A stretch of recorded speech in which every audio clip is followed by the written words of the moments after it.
Let me tell you what it's like to love your wife. My name is Caden Meadows.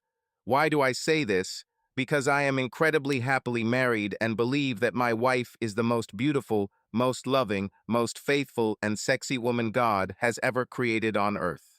You're probably thinking, here's the story of how the poor guy realized that his wife turned out to be the town playboy. This may or may not be true, who knows? You may be about to hear a rather unusual story. So, is my wife the one with open arms who is ready for anything and will not refuse anyone? Or maybe all this is not important because the main thing is that she is mine. Sounds weird, right? We'll have to go back a few years to explain everything correctly. Warning, I love to talk, so read carefully. I don't want anyone to miss anything. 12 years ago, I married the most amazing girl in the world.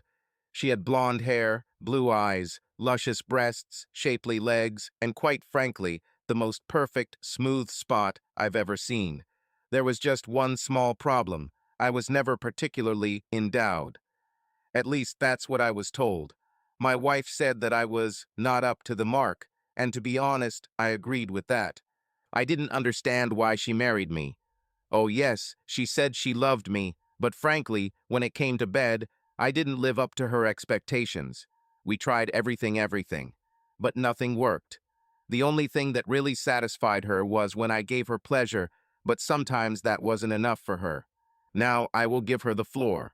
To be honest, I have a recording of what she said, but I accidentally damaged it when I broke the disc out of anger. Later, I pieced it together. Try to understand that this was not easy for me. Yes, I was on edge when I heard what she sent me.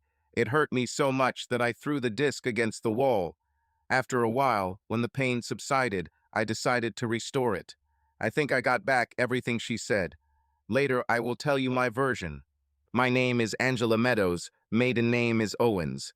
I married Caden right out of college. True, I loved him very much then. And to be honest, I still love it. I've had a few boyfriends, and I think he's had relationships too. We weren't completely inexperienced, but we weren't experts either. I remember how he immediately warned me that he was not particularly endowed. I checked, and yes, he turned out to be, shall we say, quite modest in the lower department. I agreed that he wasn't particularly rich, but I decided to marry him anyway. I loved him, but I told him that maybe one day I would want something more. I thought he understood it. We got married. I got a job at a brokerage company, and he got a job at one of the large accounting firms in the suburbs of Washington. Life went on as usual. Caden wanted kids, but I convinced him to wait until we had saved up for a down payment on a house. At first, we rented a townhouse, but soon found a good option to buy. We saved money, but we also enjoyed life. We traveled, went to restaurants, and joined a social club. They took up golf together and continued to play tennis. The club had a great pool, and we took diving lessons. We snorkeled in the pool and then found money for a trip to the Bahamas to scuba dive. In general, we enjoyed our married life. For several years, everything went like clockwork, and the world was at our feet. Of course, there was always our little problem.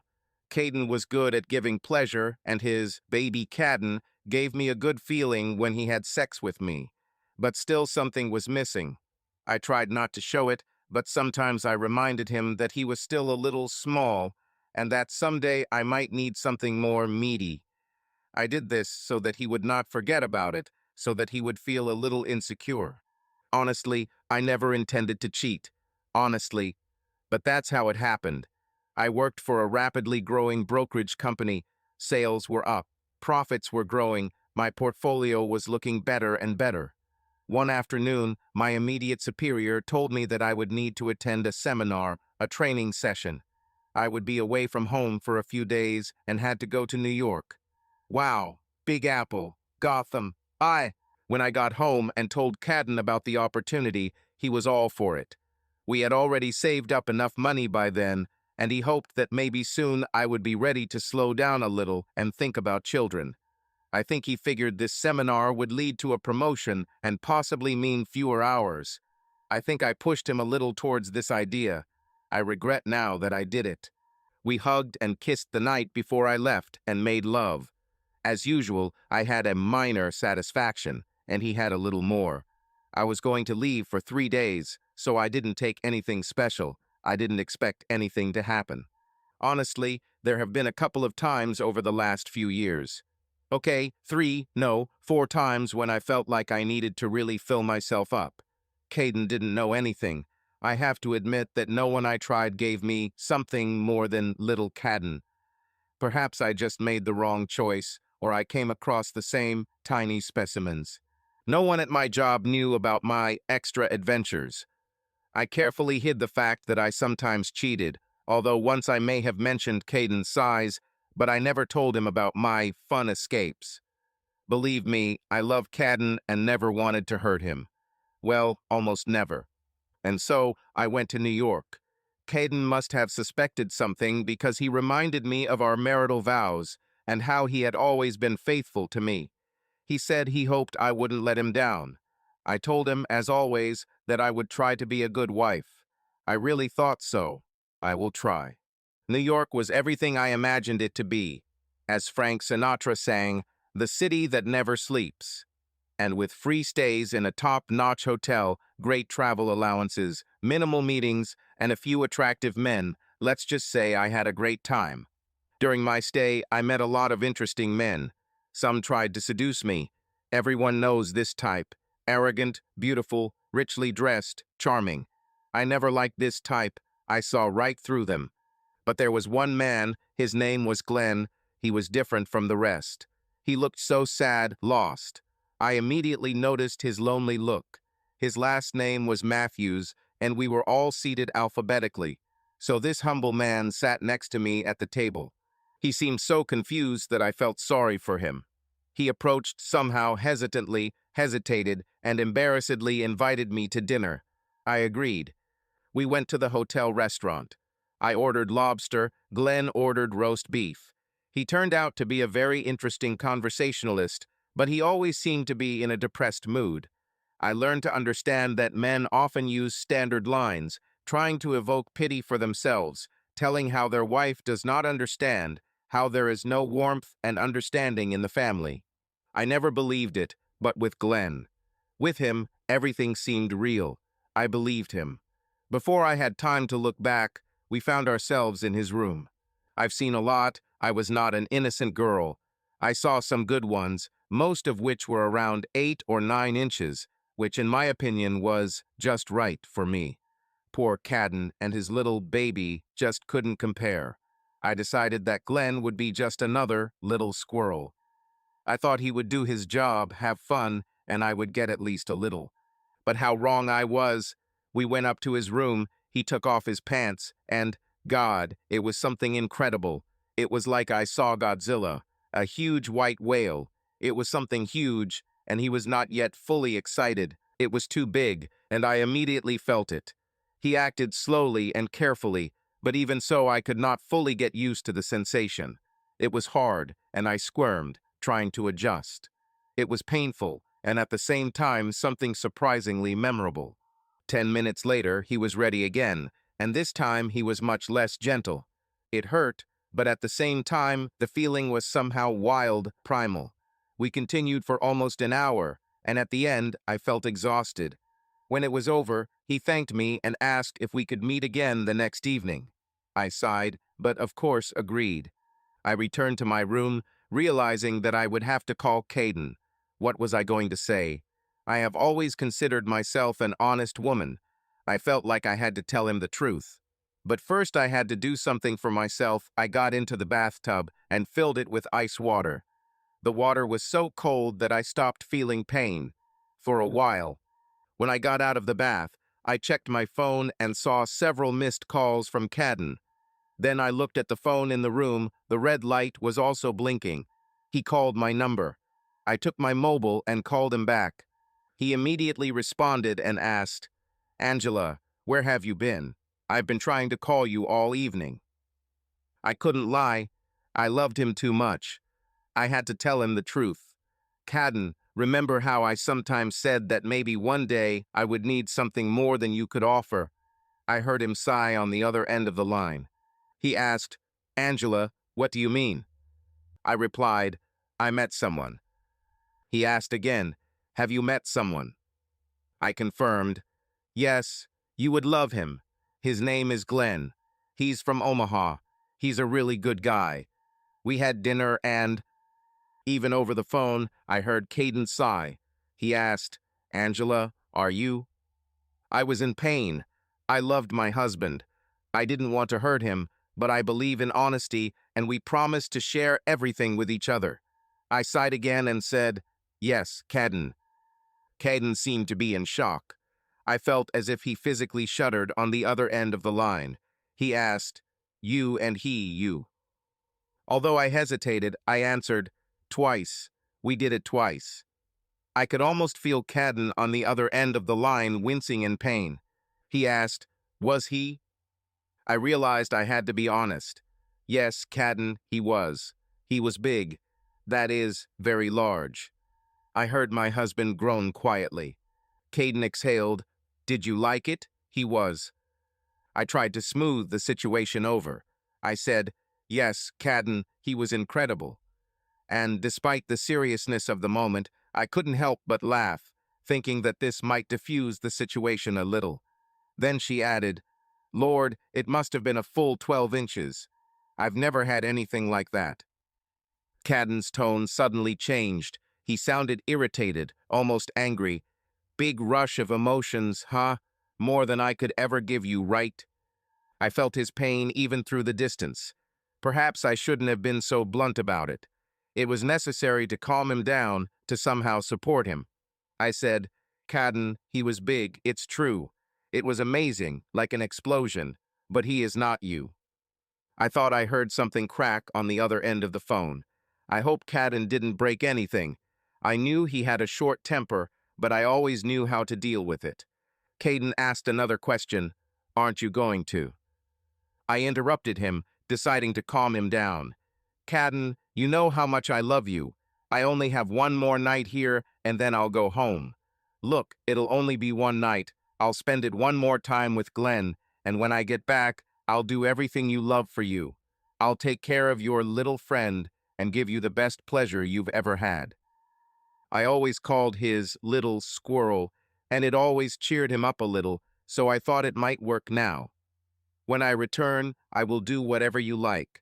I promise, but I need one more night with him. I think I heard my husband sob. This was not good. I didn't want to go that far, but I knew that I could fix everything when I returned home. Just one night, and then I'll take care of my man. I said, listen, Caden, it's just another night. I will return home and everything will be as before. He replied, yes, of course. I heard him hang up. I think he was just tired and needed to sleep. The next day, I was sitting next to Glenn again. I was still aching, but all my thoughts revolved around what he had between his legs. We sat at the table, and from time to time I ran my foot along his leg, hinting at the evening. He perked up noticeably and smiled. Later in the evening, everything happened again, but with even greater passion. Glenn was a real superhero in bed. He penetrated me with such force as if he was breaking through a rock with a hammer. The pain was sharp, but in some strange way it added to the sensations, making them even wilder and unforgettable. It was crazy, absolutely exciting, something I've never experienced before. When it was over, I returned to my room, took another ice bath, and gathered the strength to call Caden again. I was so tired and felt like I would never be able to walk the same way again. I have never been so physically exhausted. Caden answered the call, but this time he sounded completely depressed. The conversation was short. He asked me if I was with Glenn. I honestly answered that yes, it was. After that, he said almost nothing. We talked a little about the weather. He said that everything was fine at work, but that was all. I told him what time I would fly home since I had left the car in the airport parking lot, and assumed that I would be back around noon. He didn't respond to this. I reassured him that I missed him and that I couldn't wait to get home and be with him. He didn't react to this. True, at the end he wished me a safe flight, and I felt a little calmer. It was a relief. I understood that he was still waiting for me and wanted me to return safe and sound. Yes, I think he was depressed, but I was sure that I could fix everything when I returned. The next morning, after saying goodbye to Glenn, I boarded a plane and returned home. I was still extremely sore from fatigue, but overall it was an amazing experience. Glenn truly filled me to capacity. I couldn't say how great the emotions were, but I was so exhausted that they definitely had to be good. Either way, I learned a lot about business and spent 2 wonderful evenings with a man I will probably never see again. My plane landed on time in Dulles, and after catching a bus, I was soon in my car, heading home. To say that I was looking forward to meeting Caden would be an understatement. I desperately needed to see him and make up for what I had done. I knew he was upset, but if I knew my Caden, he would forgive me, and in time everything would be forgotten. I parked at our townhouse, took out my suitcase and briefcase, and headed to the front door. Caden and I bought a 2-story townhouse in the prosperous suburb of Columbia, Maryland, just outside Washington, D.C.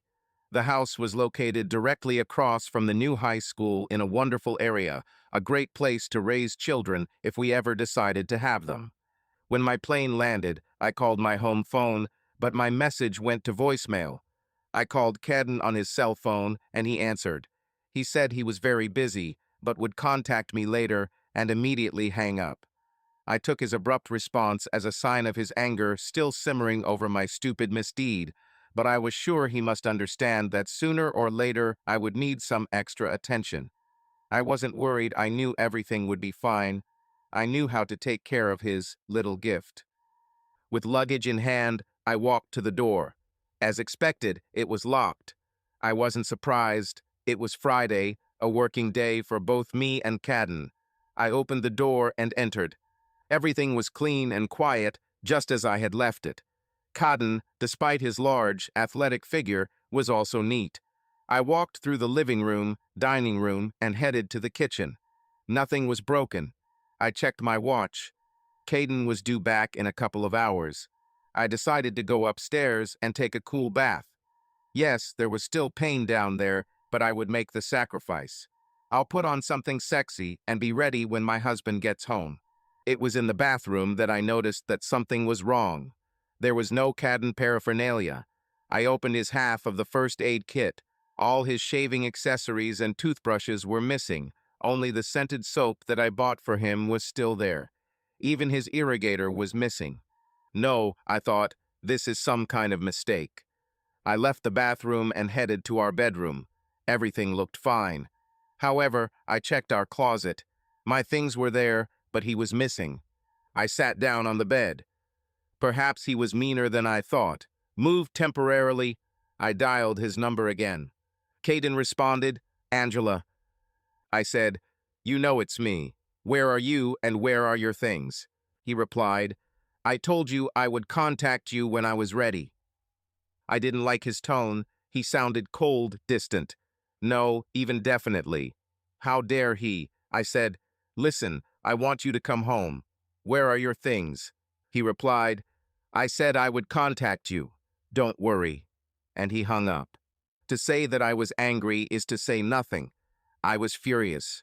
I dialed his number again, but now his answering machine answered. This only made the situation worse.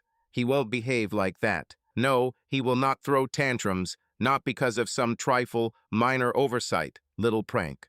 I wasn't stupid. I knew my husband. Caden's company often had clients come in for consultations, and Caden's secretary always placed them at either the Marriott or the Hampton Inn. I returned to my car, drove to these hotels, and, as expected, found Caden's car parked in one of the prestigious places near Hampton. Caden is so predictable. I looked around and saw Denny's down the street. I drove up there and immediately noticed him. He was getting his usual order: 2 eggs, 4 strips of bacon, and 2 pancakes. But why isn't he at work? I went inside, told the waitress who I was, and headed over to his table. He looked up. "Oh, hi, Angela. I see you've returned. I'm sure you're tired." I sat down opposite my husband. "Yes, I'm tired, and a little upset too. I returned home and you weren't there. Looks like you've moved out. What do you think you're doing?" He didn't smile or frown. His voice was cold, without any emotion, no anger, no resentment, nothing. "That's right, I moved." For me, this was a signal that it was time to take control of the situation. "Well, I'm back. I was wrong. I'm sorry. So where are your things? Let's get them back, and then we'll have dinner together." He just sat there and stopped eating. His balls were getting cold. He didn't say anything. Judging by the expression on his face, he was agonizing over how to answer. I decided to help him, so I said, "Caden, don't apologize. I understand everything, but everything will be fine. Let's get you home and everything will be fine." He amazed me with his answer. "I'm tired, Angela. You've worn me out. I admit, you are better than me. Yes, I made a mistake. I did something I shouldn't have done and may have made it worse by confessing to him. I never thought that this would happen. Never." I whispered, "Caden, please. I'm really sorry. Let's go home. Let's go." My husband put down his fork and folded his hands in front of his face. It looked like he was about to cry. He said, 3 years. We were married for 3 years. Was it that bad? I should have known. I always knew." I panicked. I reached out and took his hands. He didn't pull away. I said, "Caden, that's not what I meant. I didn't want this. It was a mistake, a stupid, selfish mistake. I love you. Let's go. We need to go home." He squeezed my hands and replied, "You know I love you, Angela, but it's time. I have to let you go." He sobbed a little. "You go home. I'm sorry. Sorry. I just can't give you what you need. I'll contact you." I didn't know what to do or what to say. I got up. I looked at the man I loved unconditionally and realized that I had made a really big mistake. How could I be so stupid? I said, "No, Caden, please." He didn't answer. I felt like I was looking at a dead man. I didn't expect this. She smiled and said, "Okay, call me when you're ready, and I'll help you pack your things to go home." He smiled at me. I saw a tear roll down from his left eye. I couldn't handle it. I stepped back and left. This happened on Friday. On Wednesday, at the end of the working day, I was handed the papers. Everything was very civilized and clean. We divided everything in half. He left me the house and even offered to pay the mortgage in full for 2 years. I was crushed. I was unable to work the rest of that week. I stayed at home and lay in bed, unable to do anything. All I did was cry. I thought about Glenn. God, the pain was greater than the pleasure. Hell, one night with Caden and his small size was more enjoyable than all the men with their huge assets. It wasn't a matter of size at all. Not in this at all, but in the person I was with. I tried to call Caden, but only the answering machine answered. Caden left. I sent him away. I just didn't know what to do. I was stupid, and I really regretted it. I leaned back and turned on the disc again with Angela's confession, where she described her betrayal.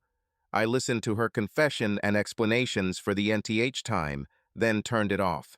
I loved her. He loved with all his heart, but he understood. Probably always understood. Angela needed more than I could give. It's not her fault, not really. It's me. It broke my heart. I was insignificant. I just didn't live up to her expectations. No woman will want me maybe for a while, but not for long. I've looked in the mirror hundreds of times, and I saw only a loser. I may make $1 million, no, $1 billion, but no woman will want me. For real. The real me. There will be no baseball league for children, no scout trips, no little girls, no dance classes, no bedtime stories, no school plays, no loving wife, nothing. Rumors spread throughout the office. Of course, everyone knew. I was a needle holder. No one, maybe I was suitable for work, I could handle calculations, but that was all. I wasn't fit for anything else. I found a modest townhouse not far from the office, rented it, and plunged into work. There was nothing else to do. Of course, Angela called. She wanted to talk, explain herself, apologize, and come back.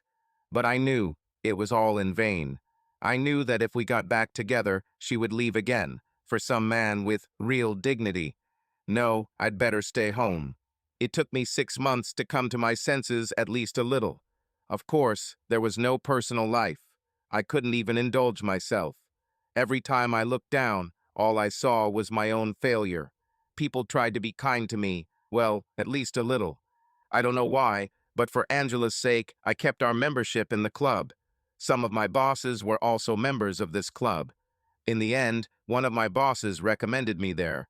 Every now and then someone would pop into my office, glance at me, and say something.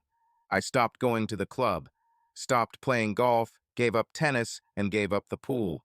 Of course, this began to take its toll. My once toned 33-inch torso was beginning to become overgrown with fat, and my once strong biceps and thighs were dissolving. People would stop by and I would hear, "Hey, I saw Angela at the club. She still plays golf." Or, "Saw Angela at the Friday dance. She was with so and so. I asked you to say hello to you. She said she misses you." Like I need to hear it. Then something unexpected happened. As I said, 6 months have passed. It's an eternity for a person when his life is completely destroyed and he sees no way forward. I think it was me. The office Christmas party was a week away. It will take place at the club. As always, the party was for 30 people from our group and their spouses, but all club members could come. Of course, I had no desire to go there. The pain of the memories was too much. And then, out of the blue, our office heartbreaker, Ginny Dunlap, came into my office. She sat down across the table from me and said, "Mr. Meadows, I need your help." Rumors had long circulated around the office that Ginny had probably slept with every man and boy who had ever worked for us. She would probably have lifelong carpet burns on her back from the numerous times she was in the meeting room. It was surprising that she hadn't been fired and that she still hadn't contracted something serious. Well, maybe she has AIDS, who knows? I replied, "Sure, how can I help?" She hesitated somewhat embarrassedly and then said, "My car is being repaired and the office party is on Friday evening. Nobody will invite me and I don't want to hitchhike to get there. You know, I'm kind of isolated here, so I was wondering if you could take me with you." I was amazed. It was our office slut, and she's asking me to take her to a Christmas party. I didn't even want to be seen next to such a person. And the party itself at the club. Who knows, maybe my ex-wife, or almost ex-wife, will also be there. I tried to answer as gently as possible. "Sorry, Miss Dunlap, but I wasn't planning on going, and—" She smiled and said, "I understand. Nobody wants to be seen around them. Many men here will be simply horrified if I come in case their wives suspect something." I nodded, understanding her words. She continued, "But I have an idea. Today is Tuesday. The party is only on Friday night. Perhaps we could have dinner alone, somewhere in a secluded place where no one would see us together. We could talk. You might be surprised. You might even change your mind." I thought, she probably thinks I'm a complete fool. She's sucking up to me. Maybe he wants to see how small I really am. That's probably true. But at the same time, I thought, I've always liked her. She may be a little frivolous, but she was always polite and attentive, a good worker. It seems like she never skipped work. What do I have to lose? I replied, "Today is Tuesday. Leave your address. On Friday, say, at 5 in the evening, I'll pick you up." She smiled, took the pen from the stand that Angela had once given me, and wrote her address on a piece of paper. She handed it to me and said, "Is the dress uniform casual?" I nodded. "Yes, every day." This conversation happened at the beginning of the working day, around 10 in the morning, so I had enough time to think about everything and change my mind several times. After thinking about it, I decided that this wasn't the worst idea. I'll find some secluded place where I won't bump into anyone I know. No obligations, no risk of meeting people I knew, and I hadn't been out in public for months. Perhaps a little communication isn't such a bad idea. I chose a small seafood restaurant near where I lived while I was married. Angela didn't like this place. She said the prices were too high and the portions were too small. But it was Tuesday outside. In the evenings, there was almost no one there. I reserved a secluded table for 5:30 p.m. On Friday, I arrived at her house exactly at 5. It was a typical apartment complex, three-story buildings with open staircases and ample parking. When I parked, I saw her. She was standing at the glass door of the entrance. I got out, walked around the car, and opened the passenger door. She walked down the steps. It was a cold evening for December in Maryland. She was wearing a dark brown wool coat. I noticed that her hair was down. Usually at work, she put it up in a bun or ponytail. A gust of wind arose, and she tried to hold her hair with her hand, but her bright red curls flew up as if alive. She got into the car, and I closed the door. When I got behind the wheel, I said, "There's a seafood restaurant nearby. It's called Weathered Scupper. Do you like seafood?" She gave me a dazzling smile. I hadn't noticed before how snow-white her teeth were. She was a petite woman, no taller than 5'2", with red hair and green eyes and a face dotted with freckles. I thought, I wonder if she's actually a redhead, and grinned to himself. There's only one way to find out for sure, but it's unlikely to happen today. Her smile faded, and she said, "Two things. First, I love seafood. I've been to Weathered Scupper and love their stuffed flounder, but don't you think it's a little expensive?" I nodded.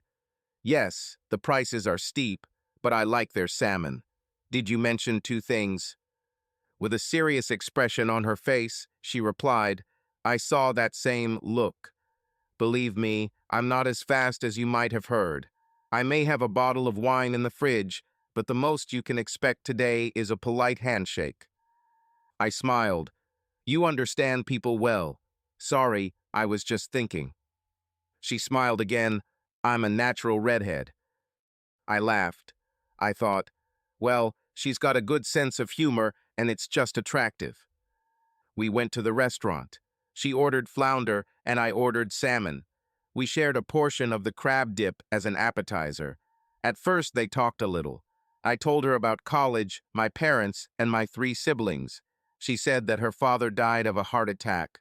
She had 2 older brothers, both of whom lived in Ellicott City. Her mother, she said, lived in Hagerstown with her widowed sister. Both cities are in Maryland. It looks like we both had a good childhood. The only real difference was our education after school. I went straight to Shippensburg, and she put off studying for a while.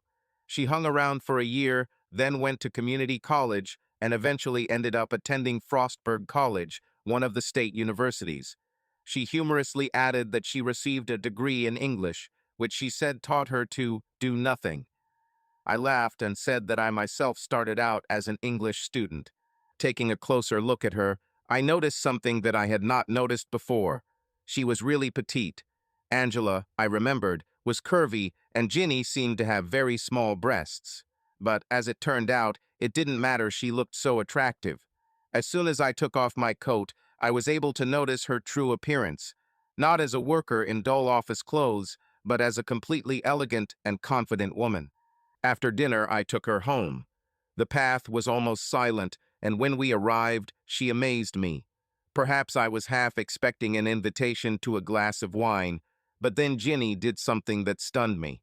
She opened the door herself and, leaning slightly towards me, said, "You know, I thought about inviting you for a glass of wine, but I changed my mind." I experienced mixed feelings, relief from not having to worry about possible disappointment, and disappointment from what apparently turned out to be an unsuccessful companion. She paused slightly and put her hand on the back of the seat, as if about to touch me. She said words that surprised and disarmed me. "I like you, Caden. You are a good person. I'm serious. It was a pleasure to spend this evening with you. And that's why I'm not inviting you. I know what they say about me. I know what you think about me. And it makes me feel uncomfortable." I nodded and said, "I understand." She didn't react the way I expected. She said, "No, you don't understand. You know how men behave. If you invite one, you are a frivolous girl. If you invite two, they already think that you are a party girl. I made a mistake. Okay, 2 mistakes. But that's all. This won't happen again, especially to you. This is not what I want." I watched and listened to her. She looked and sounded so sincere, but I knew women. I didn't know what to say, so I said something stupid. "Do you want to go out again tomorrow night?" She looked surprised, but replied, "Just a date." I said, "Just dinner." She said, "Okay, I think it's possible. At 5 again?" I said, "How about 7:30?" She gave me a sweet, genuine smile. She knew that I had scheduled dinner for 5 so as not to risk being seen with her. By choosing 7:30, I changed the rules. She said, 6:30 sounds good, still informal. I thought, not this time. I said, "No, I want to see you in a dress." Then she lit up. "Okay, there will be a dress." She got out of the car and began to walk up the stairs.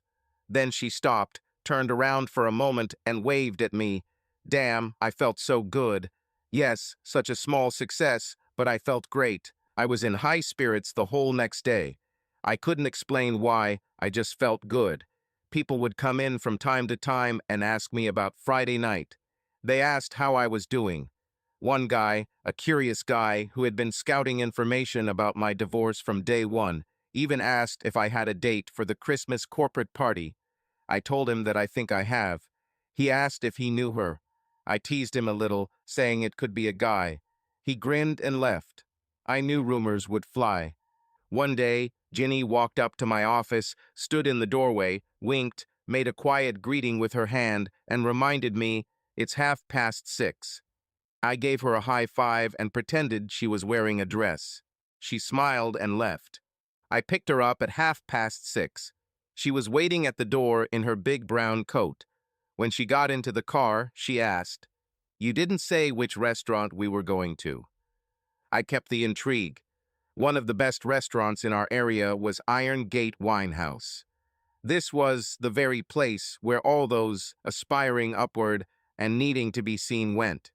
The prices there were exorbitant, and everything was served à la carte, but if someone wanted to have a great dinner and show who was with whom, then they went there. I said to her, "I thought we'd go to the Iron Gate, if that suits you." She gave me a hesitant look and muttered, "Are you sure? You know, there will be people there who will see us. Do you really want to be there with me?"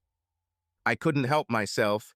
I reached out my hand and lightly touched her left ear with the fingertips of my right hand. She was wearing beautiful earrings, red like her hair, and dangling a little. I barely touched the earring. I also lightly touched her earlobe. She didn't seem to like it, but she didn't move away. I said, "You were talking about Friday night. I would be pleased if you would allow me to invite you." She had just fastened her seat belt. The belt crossed over her coat, creating a small valley between her breasts. Her hands lay on her knees. She looked at me. She was scared. She said, "I now regret that." I knew what she would probably say next. It was necessary to get ahead of her. "You suggested. I want to invite you. It would be an honor for me." She smiled slowly, slightly forced. "Okay, I suggested, so let's go, but let's clarify right away. It's a date, just a date. I don't. This isn't." I started the car, but we haven't driven yet. I left her in the parking lot and said, "I like you, Ginny. We went yesterday, and I had the most fun I've had in years, and all we did was sit, eat, and talk. Look, honestly, I may have a leadership position in the office, but I don't have an official title. We're just like friends for dinner tonight. We will go to the corporate event as friends, only friends, and that's all." She didn't look at me. Who would have thought that Ginny Dunlap would act shy and timid? And I thought I knew women. Well, who would have thought? Maybe I didn't know. We went to the Iron Gate. I ordered steak. Ginny took the pieces of beef. I ordered a small bottle of wine, and we each drank a glass. We talked a little about the office, but mostly about sports. I had no idea that Ginny was a football fan. I must admit, me too. We even rooted for the same team. Amazing, right? After dinner, I took her home. She allowed me to walk her to the front door. It was a large glass door that led to the stairs that went up to her apartment. I didn't insist. I had too much fun.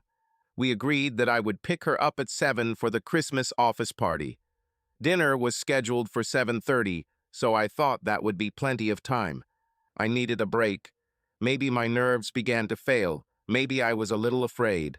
On the night from Wednesday to Thursday, I hardly slept. I kept thinking about how much fun I had to spend 2 evenings with a woman who was considered an office slut. Am I being deceived? Is this some kind of joke? After all, she invited me herself. Most women at work have probably already heard about the incident. My ex-wife had hinted at it in other meetings long before our divorce.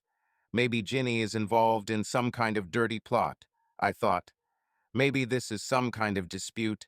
Perhaps the women in the office want to know how bad things are for me, and Ginny, the office party girl, has been chosen to find out. When I came to work on Thursday, I was on the verge of a breakdown. I was ready to cancel our meeting, but Ginny was faster than me. Before I could even take off my coat, before I reached my desk, Ginny was already standing at the door of my office. "Mr. Meadows, may I come in?" I turned and sat down at my desk. I was scared. I wanted to keep as much distance between us as possible. "Of course," I said. "Come in." She said, "Can I sit down?" I pointed to a chair further away. "Certainly." She sat down. She looked uncomfortable. "I guess tomorrow night isn't such a good idea." "What?" I thought. I asked. "Why? What's happened?" She said, "Someone saw us yesterday. I'm sorry. It was a mistake. Think." My office door was open. I am sure that there were about a dozen ears within a radius of 5 meters. I asked very quietly, "Have you already chosen a dress?" She rolled her eyes. There were tears in her eyes. She whispered, "Yes, I am black." This changed everything. I stood up and walked around the table. I walked up to her and extended my hand to help her up. She tensed when I put my hand on her waist, but I didn't care. I led her to the door and said very clearly, maybe even a little louder than usual, and towards the entire office, "Yes, I think your black dress would be quite appropriate for a Christmas corporate party. I'll wear my nice black striped suit. It will match your dress. I will put a red handkerchief in my jacket pocket. This will go well with the red bodice I ordered on the way to work. Will 7 o'clock suit you?" I looked at her and smiled. She looked scared. She simply nodded her head. "Okay," I said, "let's get back to work." I watched as she walked back to her desk. I returned to the office, but left the door wide open. I dialed the number of the florist I had contacted before when I bought flowers for my ex-wife. As I sat and listened to the beeps, I thought, her visit this morning has completely dispelled all my conspiracy theories. Moreover, it gave me new and better confidence in the relationship between Ginny and I. We really liked each other. We may never be more than just friends, but damn it, we will be friends, good friends. Let the office gossip have their fun. Let them tell dirty jokes. We'll show them. Then I thought, only if Ginny wants it. I didn't want to do anything that would embarrass her. I haven't felt so manly, I don't even remember the last time. As stupid as it may sound, I felt like I was defending Ginny's honor. I also defended myself. I showed determination, and I liked this feeling. There was one regret. We removed the old cooler and replaced it with a cash drink machine. Hell, if the cooler was still there, I could hide the audio device behind it and listen to everyone's conversations. Thursday and Friday passed quietly. Nobody came to me for non-work matters. Ginny walked by a couple of times on Thursday looking scared, but by Friday she seemed to have calmed down. Now all thoughts were only about Friday evening. I walked through the office on Friday around 3 o'clock in the afternoon. Most of the employees had already left, probably going home to prepare for the evening. I walked past Ginny's desk and saw her hard at work on something. "Why are you still here?" I asked. "The rest are probably already at home and getting ready for the evening." She barely looked at me and answered, "I want to load into the system all the disaggregated information on our new client. If I do this now, everything will come together over the weekend and will be ready when you arrive." I leaned over and pressed Control plus Alt plus Delete on my keyboard. I don't want it to be ready by Monday. I'll probably be too tired after the weekend. She snorted. Now I have to do everything again on Monday. I laughed. Great. Now go home, relax, and get ready to party. She stood up, saluted, and said, "Yes, Captain." Today she was dressed differently. No tweed suit, no jumper. She was wearing a cute brown blazer, a dark brown pleated miniskirt, and a crisp white blouse. She was wearing glasses instead of contact lenses. She looked different. Was I the cause of these changes? I helped her put on her coat and watched her leave. She made me feel good. Later that evening, I drove up to her house. She was already waiting in her usual place by the glass door. I got out of the car, and as she walked down the concrete steps, I closed the driver's door and stood on the sidewalk.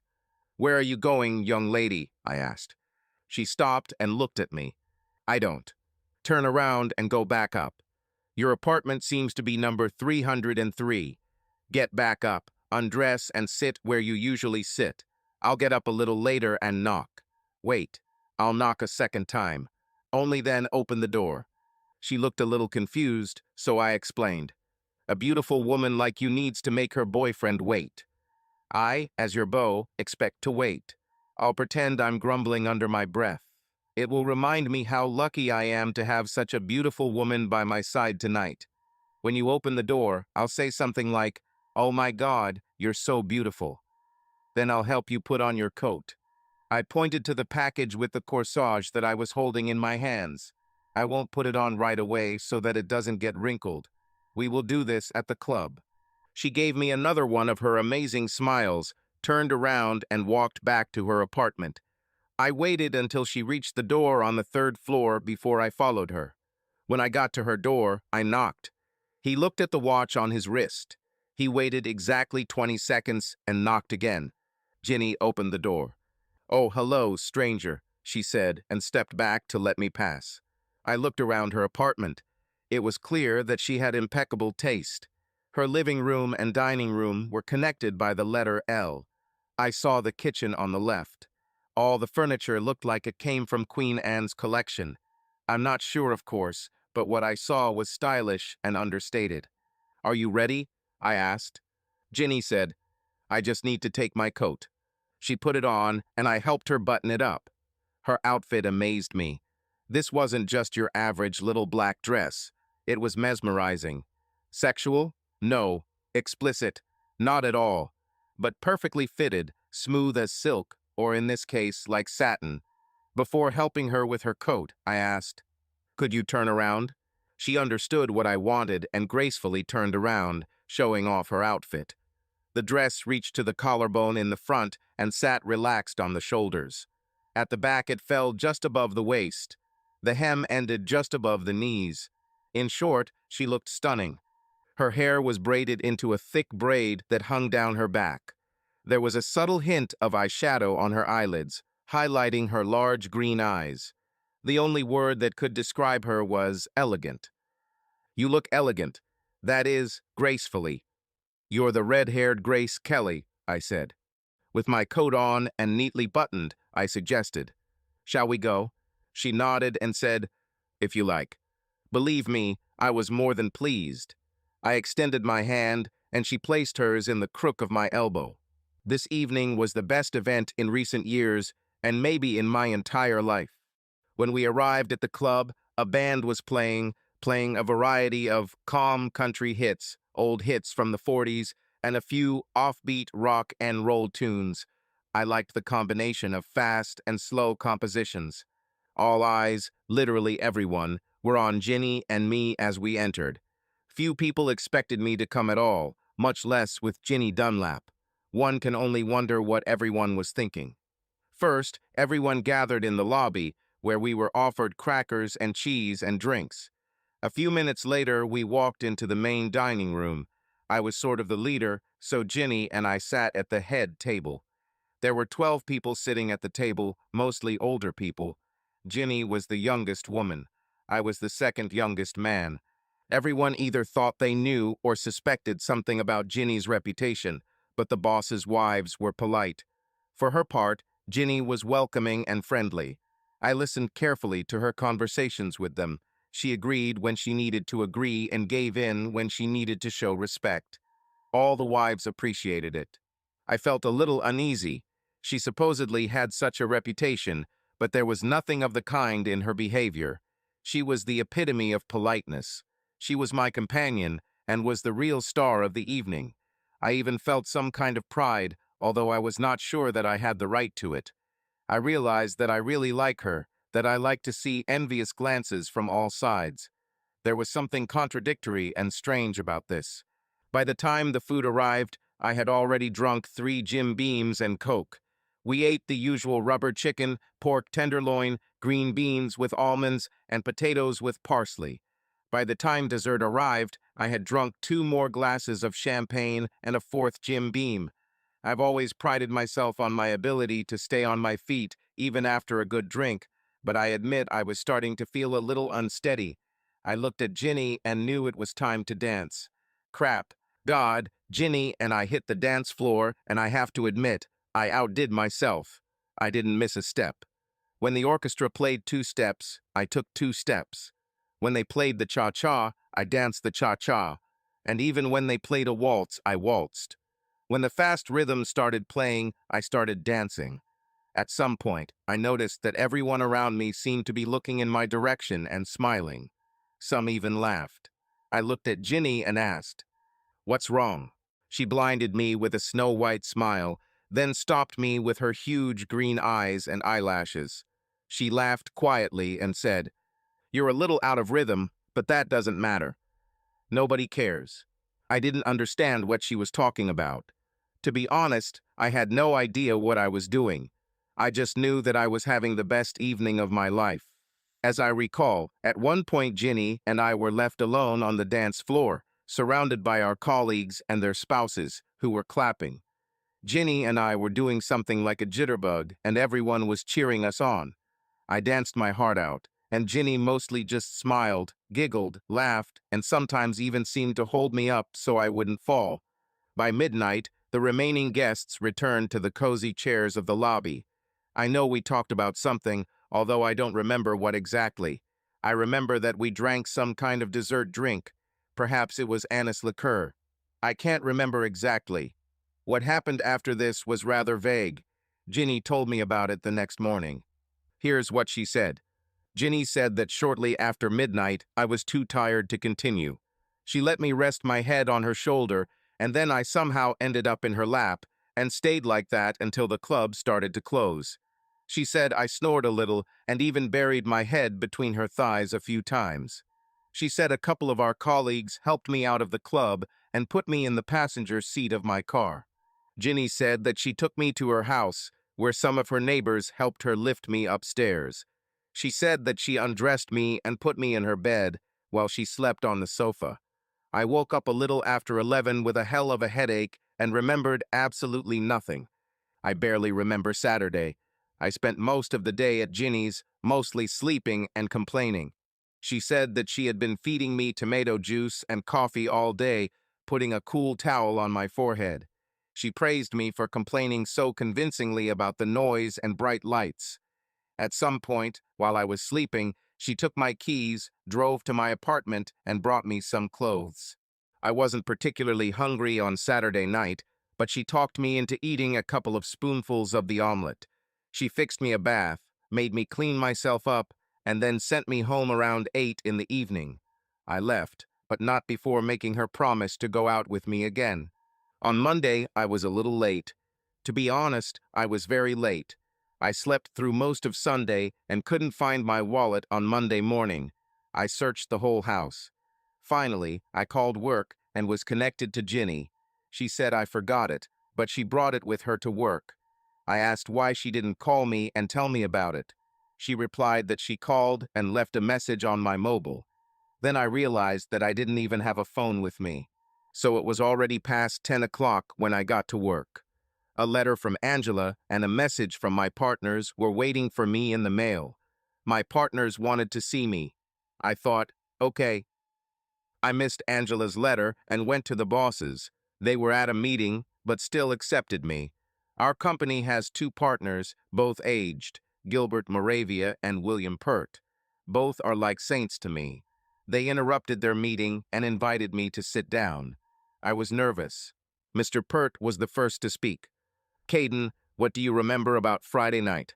I smiled and shrugged. Well, I know I had a great time, and Mr. Moravia chuckled. You were a real hero. I smiled, but it wasn't sincere. Ginny said, Mr. Moravia didn't let me finish. You know that we have a clause in our contract about moral obligations. I knew, but I didn't think it mattered if there was nothing between us. Believe me, Ginny, that is, Miss Dunlap, and I have just a business relationship. She needed. Mr. Pert interrupted me. We don't care. We've already discussed this with Miss Dunlap, and she's offered to resign if... I interrupted him. No, she can't do that. Mr. Moravia stopped me. We already told her no. Now let me explain what we told her. I fell silent and listened carefully. Mr. Moravia continued. It's not a problem until she files a hostile work environment or sexual harassment complaint. We don't think she'll do it. Now, the problem may arise if someone else in the office decides that because of any relationship you may have, she will receive benefits. If this happens, Mr. Meadows, we will hold you accountable. Is it clear? I nodded in agreement. Then Mr. Moravia added one more point. The only other thing that could become a problem is if information about your relationship goes beyond these walls. For example, if one of our clients, or, God forbid, some government employee from the HR department decides to intervene, then problems may arise. Mr. Pert added, What we're saying is that you and Miss Dunlap need to be careful. We've warned you. We don't want problems. I was nervous, but I said, We'll be careful, I promise. Mr. Pert replied, This is all. As I was about to leave, Mr. Moravia stopped me. He said something else. Caden, you are a good employee. You set an example for others, but honestly, since your divorce, and even before, you weren't quite what we expected. On Friday night, we saw something in you that we had never seen before. We liked it. We might be wrong, but it seems like Ginny has been something of a tonic for you. Be nice to her. This is unofficial. Treat her with respect. You understand? I smiled. Yes, sir, I understand. I promise, no problems. I left, realizing that I had been called for an explanation, but at the same time I had been tacitly supported. I returned to the table. I needed to read Angela's letter and call Ginny on her personal cell phone. When I returned to the table, I opened the letter. It surprised me. Angela was at the club on Friday night. I didn't see her, but she saw me. Here's what she wrote. Dear Caden, I saw you last night. You were so happy. I think I remember Miss Dunlap. You looked very happy. I admit I was jealous. Anyway, Caden, I wanted to tell you again that I love you. I've always loved you. I miss you terribly. Forgive me for what I did. I know I ruined everything and I'll regret it for the rest of my life, but I'm glad you're at least okay. Please try to think of me fondly if you suddenly remember me. Just know that I think about you all the time. With love, Angela. Her letter made me stop and think. I read it several times but realized I had already left it behind. I also realized that perhaps someone else had appeared in my life. I deleted Angela's letter. It's time to look forward. I took out my phone, yes, I found it, and called Ginny. She responded immediately, Hello, Caden? Yes, I heard that the bosses called you. She replied, They didn't let me leave. I'm glad they didn't. I said, I'm glad too. Can I see you after work? There was a short silence, then she said, I have a bottle of wine in the refrigerator that I haven't opened. Do you like pizza? I replied, I love pizza. How about 6 o'clock?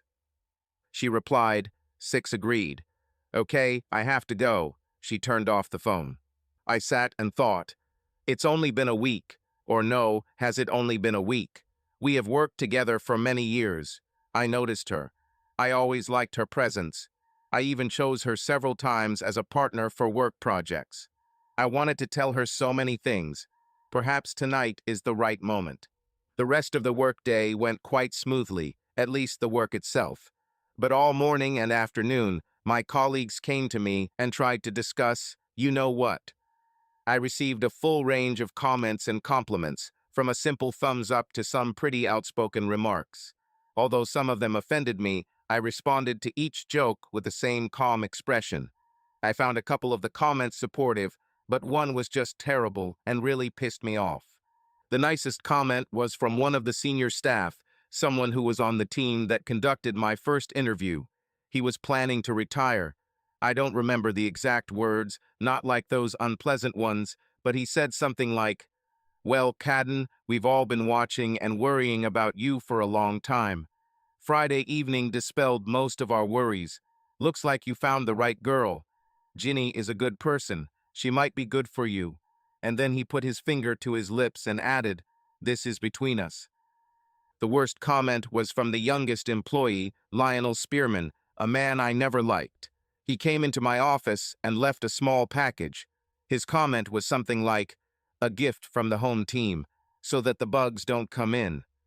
After he left, I opened the bag and found a box of condoms and a plastic baggie filled with what looked like an antibiotic. I threw his gift in the trash.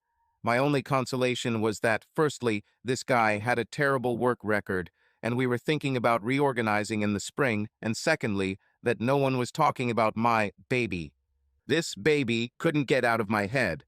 If I kept seeing Ginny, which I definitely wanted to, sooner or later things would get more complicated. I wasn't bothered by office gossip. I was afraid of Ginny's inevitable reaction to my inferiority. I was tormented by this thought almost all day. I couldn't imagine what would be worse if she saw me and laughed, or even worse, giggled or looked and gave me some kind of pale, sympathetic look, followed by an equally calm but devastating, supportive comment. I knew I had to find a way or ways to keep our relationship purely platonic. I liked her, I really liked her, but one look at Tiny Tim, and I knew it was all over. My God, it was so unfair. Why did he do this to me? After work on Monday, I came home, slept a little, took a shower, shaved, and just cleaned myself up. Standing in front of the bathroom mirror, I looked down and thought about Ginny. I gave up. He sat on the toilet lid and cried. I could really love Ginny, yes, I could really love that girl, but I knew. I went to see her anyway. I had to meet face to face. This connection was like the Titanic, a healthy, strong guy, but the propeller is too damn small. That's how it was. The Titanic had both drive and strength, but its propellers simply could not turn it in time. When I arrived and knocked, she immediately opened the door. Damn, she was so good. She styled her hair in a new way, something like the Amish style, with a bun at the back and neat, feminine braids on the sides. I wish I knew what it was called, but with her light green blouse, white apron that reached to her shoulders, and dark brown knee-length skirt, she almost looked like she was from another time. Even worse, her apron was tied at the back with a neat white bow, and her eyes, ears, smile, cheeks. The list could go on and on. She was simply charming. How I wish. I handed her the flowers I bought along the way. "Here," I said. "Oh, they are beautiful. I'll put them in a vase," she said. And then I noticed other flowers on the table. She had already thought about this in advance. She headed to the kitchen. "Come in." I bought chicken. I thought I'd bake it instead of pizza, so dinner would be ready a little later. "You can help if you want break off the beans while I put the potatoes in the oven. Do you like baked potatoes?" I said, "I love it, but listen, I shouldn't have gone to such trouble." She smiled at me as she put the potatoes in the oven. "Oh, it was so worth it," she replied. While I picked the beans, she washed the potatoes and placed them in the oven. Then she sat down opposite me and suddenly became serious. "Caden, we need to talk." I realized that the conversation would be serious, but I thought that perhaps it was something related to the office. "Okay, what is it?" I asked. She folded her hands on the table and looked at me. "You're probably 28 or 29. 29, I said. "And I'm 31, and that's the old 31. In a month, I will be 32. I'm older than you." You've been working for a company for, what, 5 years? It is, I confirmed. I wanted to add, listen, if you're worried about. But she interrupted me. No, she said, it's not about work. It's about us, about you and me. Unless, of course, there is some kind of you and me. I smiled. I think it exists. I'd like that. She hesitated a little and then continued. Do you know how many four-letter words can be made from your last name? I was surprised. No, I never thought about it. And what? She said. I can make 47 words from your last name. It sounds stupid, but you are all I think about. What else do you want to know? I was intrigued. Well, I lied about the party. That is, she lied that she couldn't find a mate. I had several offers. I wanted to go with you. Do you know why? I wondered where this was going. No, maybe you can tell me. You have been working in the company for 5 years. I've been here for 8 already. I remember the day you came. All the girls remember him. You are the guy every girl dreams of. I guess what I'm saying is that you are the dream guy. But you were busy with Angela, and then you married her. I mean, we all saw how you changed. Sorry, but I'm glad you're divorced. I'm glad for 2 reasons. I listened. She completely captured my attention. Go on, I'm listening, I said. Okay, she said. Do you know what a shrike is? I replied, no. The shrike is a large bird of prey. It is said to attack and destroy the nests of other birds. It can destroy their nest, kill their chicks. It is considered to be a bad animal. Sometimes in stories and films, writers describe a woman, especially a wife, who destroys her family, undermines and harms her husband and her children, as a shrike. I had never heard of this and didn't know what to say. Said something stupid. Is it true? Ginny nodded. Yes, it's true. From what I've heard, these women don't even realize what they're doing. They lie to themselves. They lie about everything. They just can't seem to cope with happiness. I nodded and added, it looks like you have studied this topic well. I would never have thought of something like that. Ginny continued, I didn't think about it, and I wasn't the first to talk about it. This is Madeline O'Meara. Do you remember her? A woman who retired about a year ago. She was the first to use that word to describe your ex-wife. Madeline said that Angela feels like she's tearing your chest open and eating your insides, and she's so sick that she doesn't even know what she's doing. I was surprised. She said that? Ginny nodded and continued. Madeline said something else. She said that at work you were one person, but when Angela was around, at parties and other events, you became a completely different person, as if you were afraid of her. And she explained to us how Angela used what she called special words to make you feel insecure. What words? What words? I asked.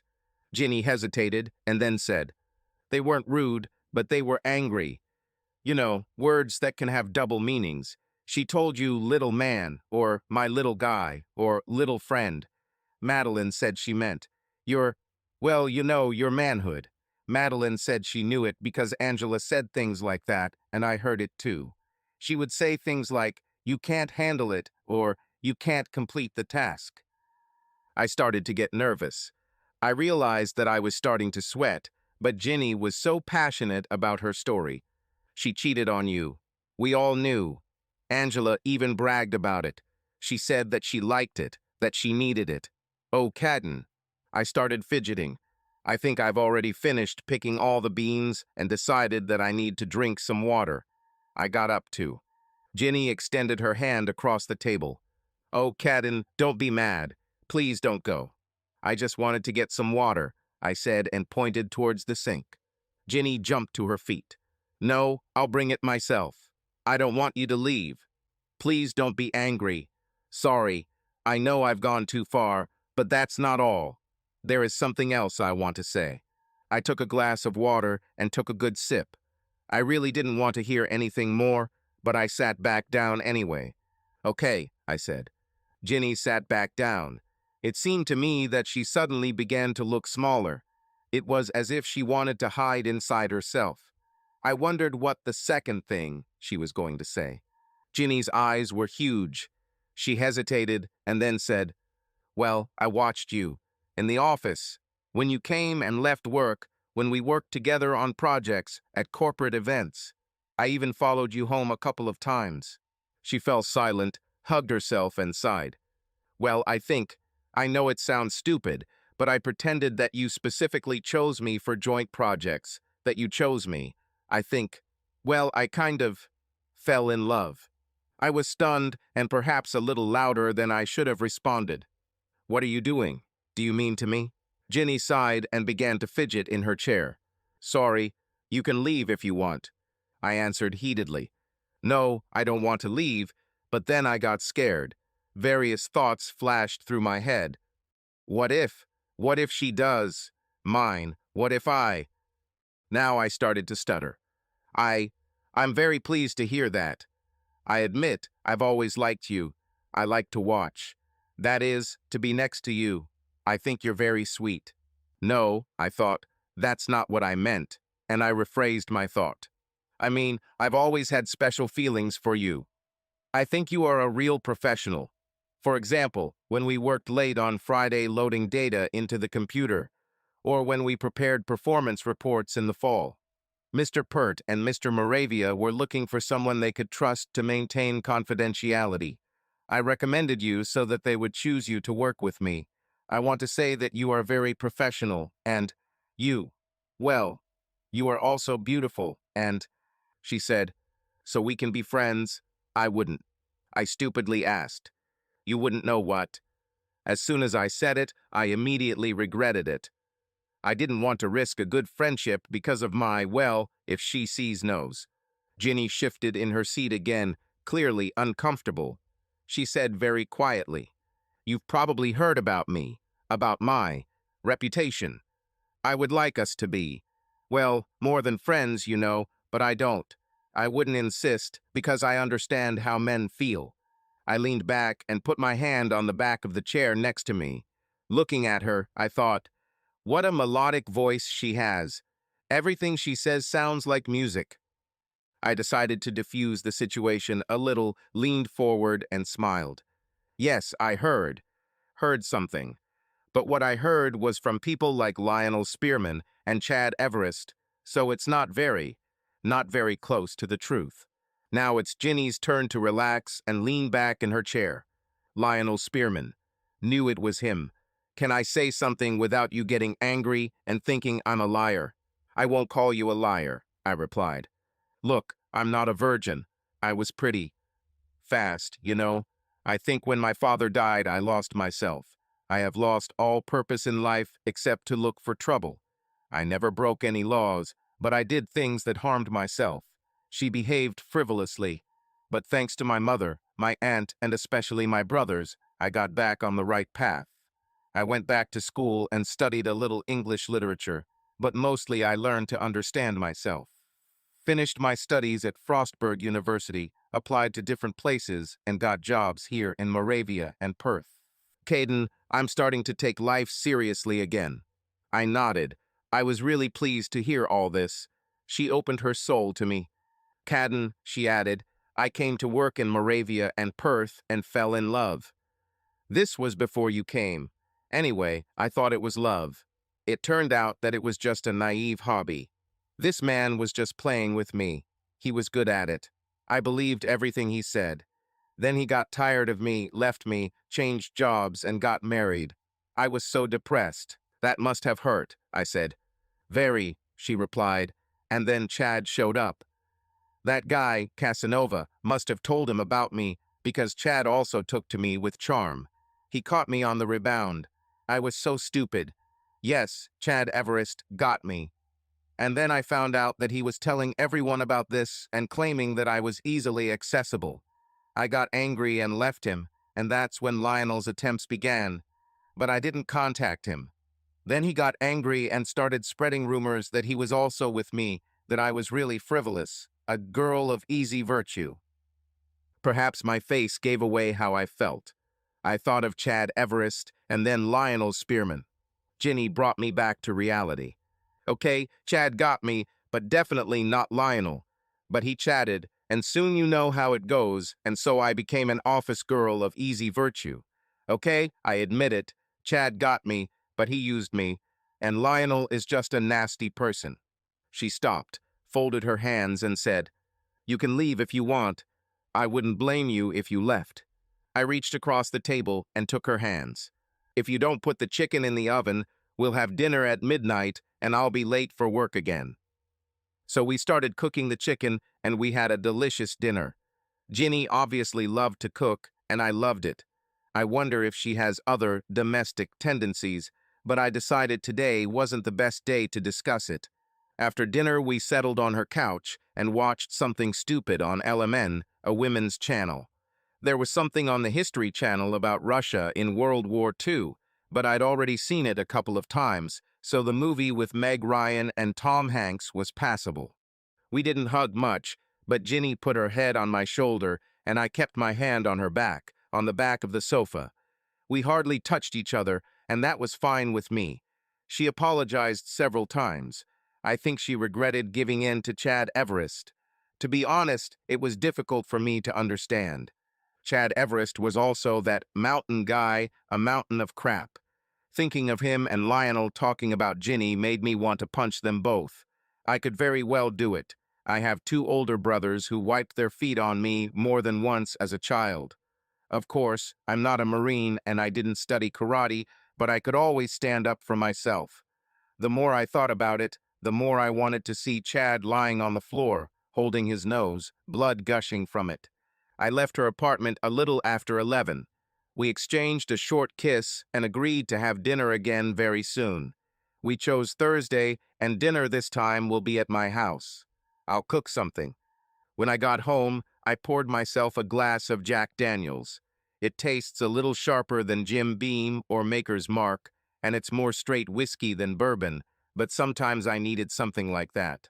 I thought about Ginny, but I thought even more about Angela. This Shrike thing made sense. I understood this.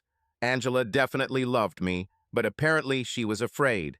Afraid of something, as if I might leave her, and then she needed to find a way to keep me. And then she ruined everything. But what about me? Why did I marry Angela in the first place? Well, first of all, I really fell in love with her. I wanted to protect her.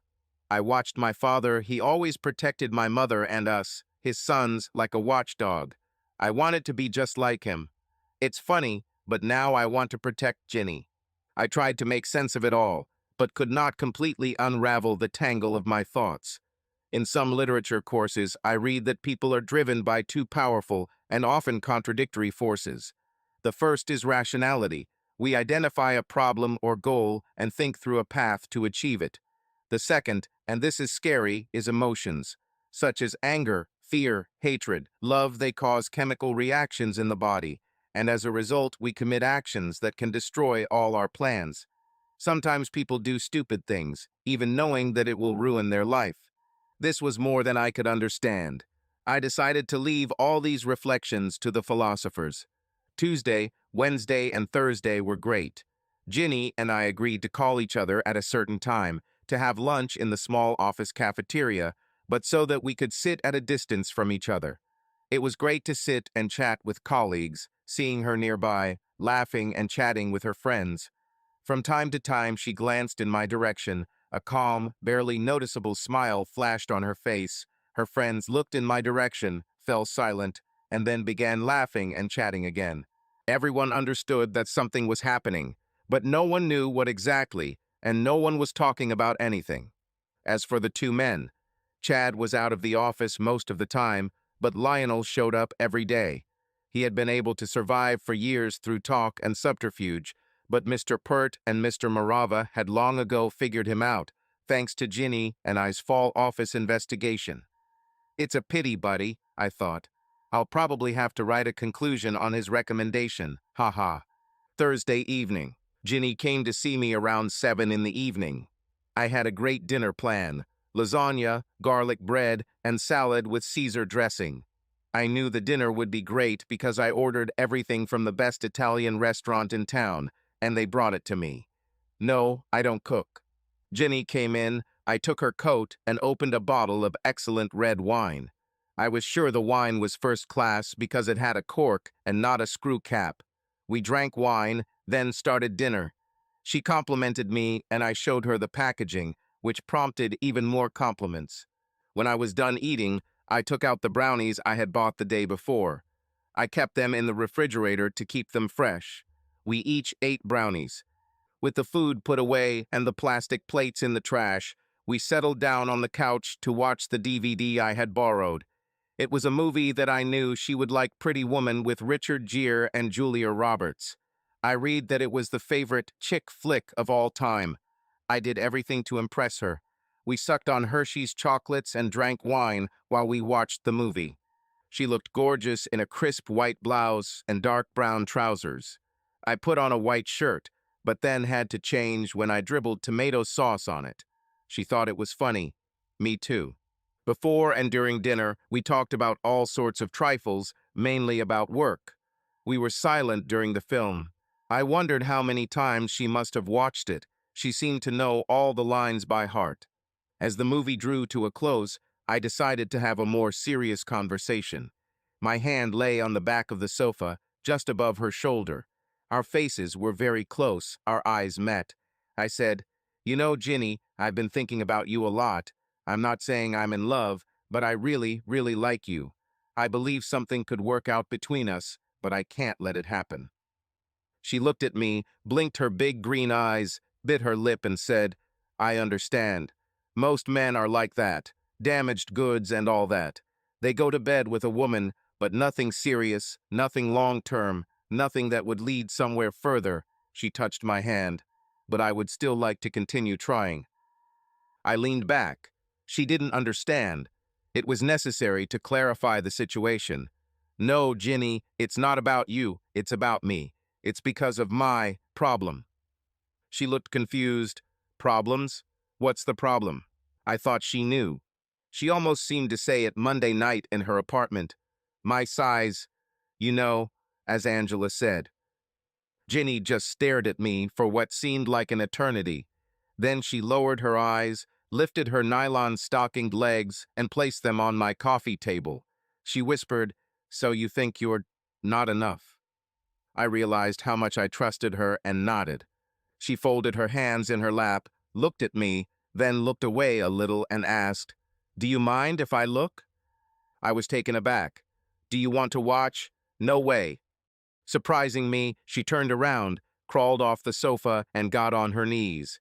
"Get down," she said, while trying to lay me down on the sofa. I resisted, but she was persistent. "Come on, lie down on your back."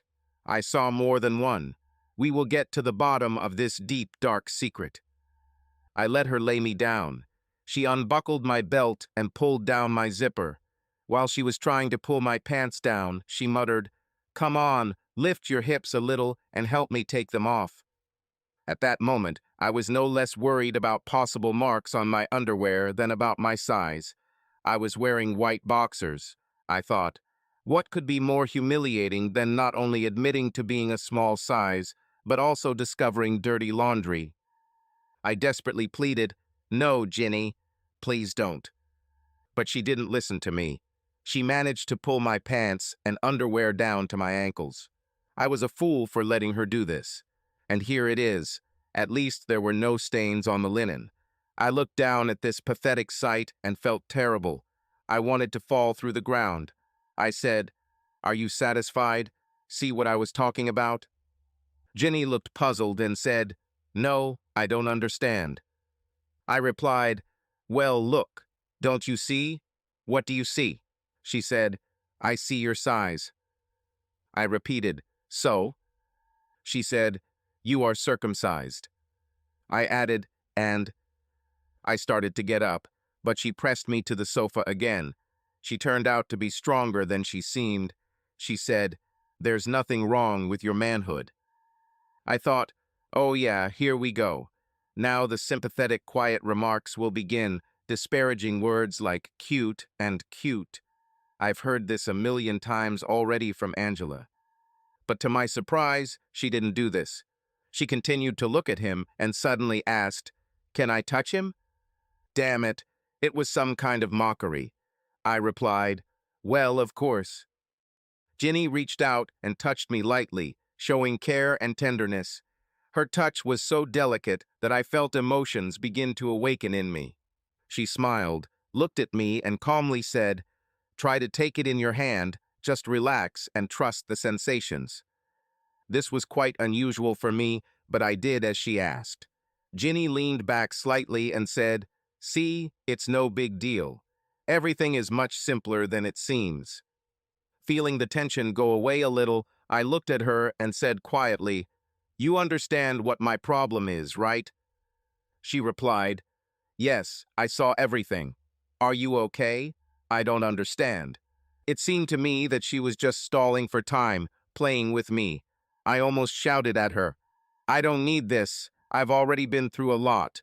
My wife." I tried to get up. She surprised me again. First, she held me in place again, and then she jumped up and returned to the couch, sitting so that her knees were right next to my head. She calmly said, "You can pull up your pants." She helped me put on my underwear, then helped me sit down. She seemed a little impatient, as if annoyed. She said sharply, "Listen, I have two brothers. Do you think I've never seen a man's dignity? I had men. Not much, but enough. I have a good understanding of male anatomy. There's nothing wrong with you." I objected, "Oh, that's enough already." She cut me off. "Listen, idiot. What did you expect? Guns? Think about what you just did." I wondered what she meant. He nodded. "Idiot," she snapped. "You have big hands. Raise your right hand." I did. "Damn," she said. "There are 4 inches in your palm." I didn't understand what she was talking about and what she was leading to. I just sat there like a fool. Ginny gave me a logical blow. "So, I saw a 6 inch, maybe 6.5. Do you want more? Damn it, Caden. You're completely normal." I tried to object. "No," my wife said. "I see every time I look down." She interrupted me. "When are you what? When you look down? When you look down, everything always seems smaller. Don't be such an idiot. Damn, Caden, every time I look at my breasts, I see them and feel disappointed. But that doesn't stop me from living. I've seen my brothers hundreds of times." She was clearly turned on. It was even fun to watch.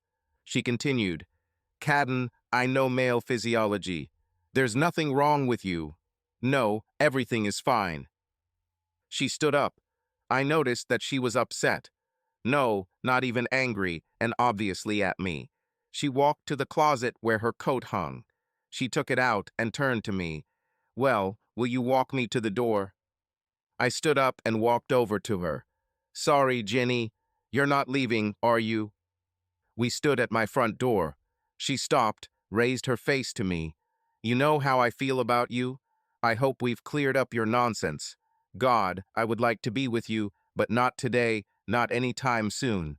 We need to talk some more. You have problems. There are issues that need to be resolved, and I have my own needs." She walked out the door. When she had already descended from the porch, I called out to her, "Are you serious about my—" Ginny turned, walked back to the door, took my chin and shook my face, then kissed me and said, "You really are stubborn." Then she turned around and went to her car. I shouted after her, "Saturday, for the whole day." She turned around laughing, "Let's go shopping and watch a movie on the IMAX." I waved my hand at her, "Here he comes." And so she left. I returned to the house and leaned against the door. I said out loud, "Everything is fine. I'm fine. Well, at least that's what she thinks." I immediately went to the bedroom. I took off all my clothes and took care of myself. All this time I was thinking only about this red-haired girl with big green eyes. On Friday morning, I broke one of our rules and emailed Ginny straight from work. I lived in Colombia and she lived nearby. It was only a matter of time before Christmas. The weather was holding up. The shopping centers were full of people, and there were several movie theaters nearby with IMAX screens. We chose a place where we could get there without getting stuck in long traffic jams. I was supposed to pick her up at 11 o'clock. Saturday arrived, and for the first time in a long time, I could think of nothing but a woman. I wondered, Is she really a natural redhead? When I arrived at her house, she was already ready and waiting for me behind the large glass doors. This time I didn't force her to go back upstairs. We walked along the sidewalk, I opened the car door for her, helped her sit down, and we drove off. I haven't enjoyed a day off this much in a very long time. We went shopping, had a light lunch, and saw an old mansion that was said to be haunted. She joked, trying to scare me, disappearing into the hallways and making scary noises. We bought a couple of souvenirs, watched a very boring movie on IMAX, even the huge screen and 3D effect couldn't save this cinema. On the way back, we stopped at a deli, grabbed a couple of sandwiches, and when we got back to her house, we settled in and ate dinner. We ate corned beef sandwiches with mustard, large pickles, and Dr. Pepper, and for dessert, we drank a cup of thick crab soup with Utz chips. When we finished, we collected the wrappers, threw out the trash, and went into the living room. Their Ginny sat next to me on the sofa and said, "You know, I have another man in my life." Oh no, in an instant, it's like Hiroshima, Nagasaki, and Dresden at the same time. Does she have another boyfriend? Or maybe a child? I asked. What? She smiled. Do you want to meet him?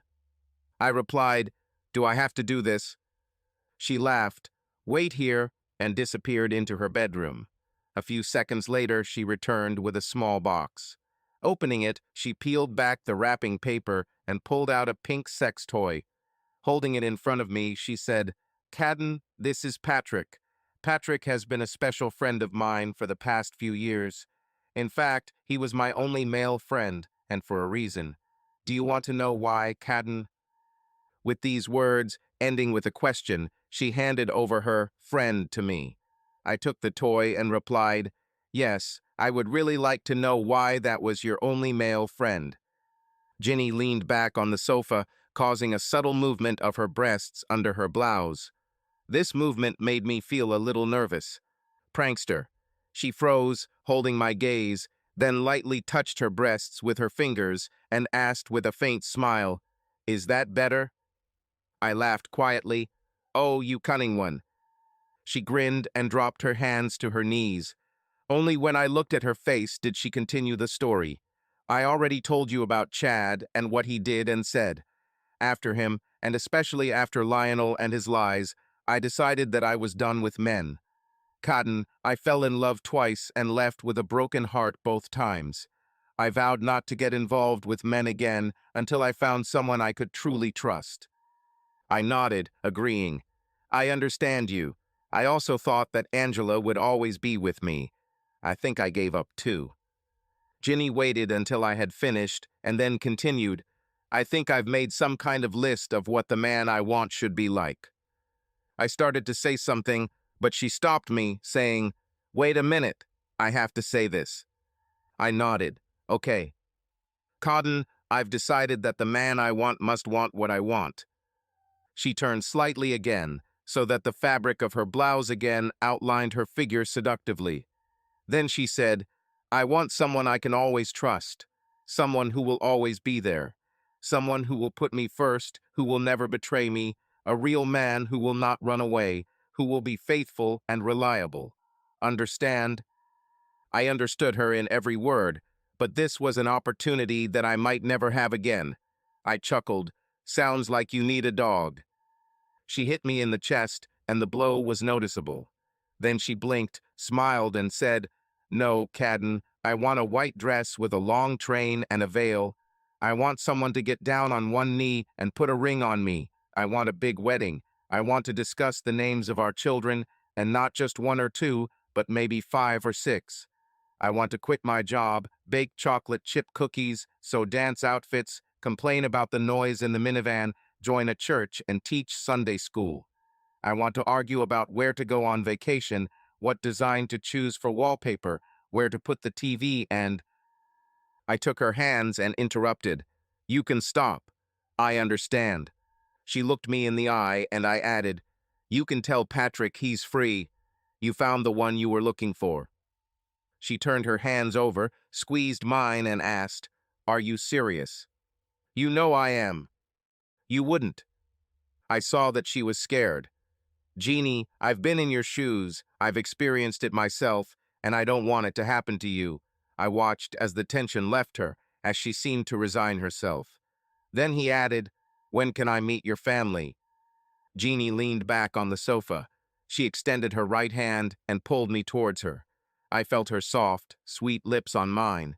Without a kiss with a tongue, without passion, without heavy breathing, just the warm, gentle, and tender contact of two pairs of lips sharing something incredibly special. We didn't move for a long time, enjoying this series of sincere, slow, tender kisses. I understood what was happening to me, how I felt, who I wanted, and how I wanted it. This wasn't just a casual one-night stand. No, I've never experienced anything like this before, not even with Angela. I pressed her closer to me, pressed my cheek against hers, my lips were at her ear. I thought I had something to say, but her feminine, not even sexy, but calm and gentle aura seemed to envelop me. Her skin seemed to glow warm. It seemed like I was hugging her, but in reality it was she who was pulling me towards her. We kissed and hugged. She tried to get up, but I didn't let her go. I knew what she was up to. I whispered, "No, we have plenty of time. Let's stay here." She went limp in my arms and settled on my lap. She was so light. Fluffy is the word that came to mind. It looked like white foam swirling around after a wave breaks on the shore. It was like that airy, frothy tenderness that you feel when standing on a sunny, sandy beach, where everything is perfect and just as I imagined. I remembered the trip on the Maid of the Mist's boat at Niagara Falls. All those foamy, wet rocks, the cool, enveloping haze, millions of tiny drops swirling and falling on my face. She was the wind, the sun, the sky.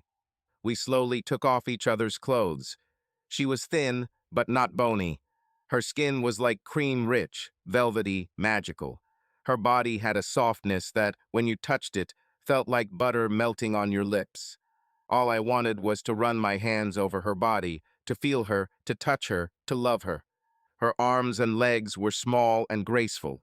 Her flexibility was full of hidden sensuality, but not in a hot, passionate sense. No, she was a woman emerging from the sea foam, a mythical goddess carried by the waves on a shining shell.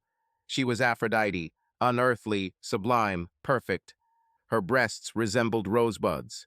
Each is just enough for one sip. I wanted to feel how they seemed to melt in my mouth. I couldn't wait any longer. I picked her up and carried her to the bedroom. The bed was already made. She apparently foresaw everything. I laid her down on a soft cloth. We caressed, luxuriated, made love. Her delicate skin, red hair below, everything was just as I imagined. She was fragile and beautiful, like a delicate flower, like a rose. Her eyes glowed with warmth, you could drown in them. They seemed to promise care and understanding. Her slender fingers trembled slightly when she touched me, and I felt that she completely trusted this moment, this meeting, these sensations. I approached her, carefully touching her hand, as if afraid to destroy this magic. She responded to my gesture. Her lips twitched in a soft smile, and I felt an invisible connection being created between us, warm and gentle, like the rays of the morning sun. She slowly opened up for me. Her movements were smooth and full of tenderness. An amazing tenderness reigned between us, as if time had stopped, and only we existed in this cozy, quiet space. Her quiet, deep sighs filled the room like a light breeze touching flower petals. I felt her closeness, her warmth, her trust, as if her every breath was dedicated to me. Suddenly, her body trembled, as if a slight wave of emotion ran through her. I felt how her feelings filled every moment, how she surrendered to this moment without reserve. Her head was pressed against my shoulder, her eyes were closed, and her lips were slightly parted, as if in anticipation of something important and meaningful. She pressed herself closer to me, and I knew that this was a moment that we shared together, sincere and touching, a moment that would remain with us forever. We were one, immersed in the tenderness and warmth of each other, in calmness and absolute understanding, as if the world around had ceased to exist, leaving only us and our endless closeness. I wanted to be more careful. I didn't even know. Was she prepared? Was she on pills? I should have asked. I should have clarified. But it didn't matter anymore. Everything happened. We lay next to each other, side by side. They continued to kiss, hug, caress each other, and explore. I felt happiness, completeness. I was at home. Gradually, we fell asleep without repeating anything else during the night. Just two people, asleep, their bodies intertwined, huddled together like companions, two souls connected by love. The next morning, our intimacy was light-hearted, filled with laughter, flirting, tickling and teasing, and more hugging. Before I even realized it, we had just spent another relaxed moment together. I was lethargic, completely relaxed, and felt pleasantly lazy.